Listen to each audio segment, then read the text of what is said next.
When I first started looking at what councils were doing with regard to access to their streets for vehicles and the charges they were levying, basically the war on motorists, the first city outside of London which cropped up was Oxford. Now, they were very much into this idea of the 15-minute city routine, for example, where everything you need, everything you wanted was within 15 minutes, easy reach by foot or by bicycle or some other means of transport, which didn't involve a car. Then you had low traffic neighbourhoods and all of that sort of thing as well. Now, Oxford hasn't really come in the news much of late, but they're making some changes which leads me to believe that they're really hammering down on this war on motorists. If you think that the ultimate aim of councils throughout the country is to get the cars out of their towns and their cities, subscribe to the channel and obviously let me know your thoughts, because that's what it appears to be. And I did another video not too long ago as well where it was obvious that they were signing up for different environmental schemes, all to do with getting to net zero as soon as humanly possible. The only way you'll achieve pure net zero at the end of the day is if we all stop breathing. Well, back to Oxford. Now, this is a council that was criticised at some point preaching on about net zero when 387 of their 420 vehicles were actually diesel. So hypocritical, to say the least.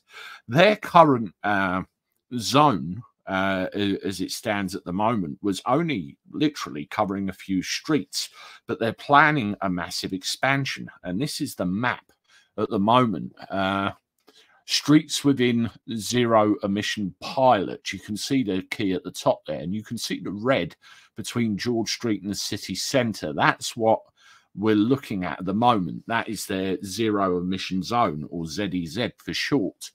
And the green is the proposed boundary of the zero emission zone. So that's how far they want to expand it. Now, like Sadiq Khan with London, this with Oxford, you wonder how many other people or how many other areas are going to start doing it.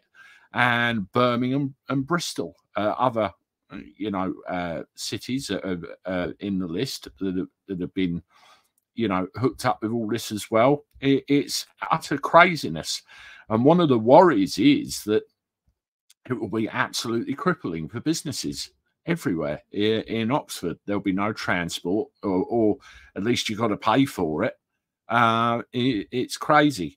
Now, there's a list of charges here, and I'll pull these on the screen. This is what they're proposing. Effectively, everything doubles.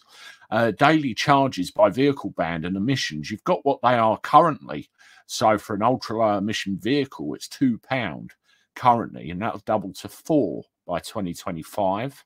Low emission vehicle, £4, double to £8, and all other vehicles, £10, will double to £20. By 2025. So they're doubling everything. And it looks like as well, from what I'm led to believe, they'll be doubling the fines as well if these things aren't paid. Now, the definition of a fine, you can go looking on the internet and there will be lots of uproar about this. But at the end of the day, if they do this, as what's happened with London, businesses are going to have to increase their costs to cope with this, or people aren't just going to come.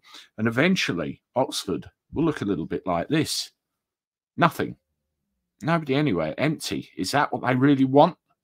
In the name of net zero? Very questionable decision-making, if you ask me. There it is again. Empty. Let me know what you think in the comments. If you want to watch another one of my videos on this subject, you do that one there. I look forward to talking to you again soon.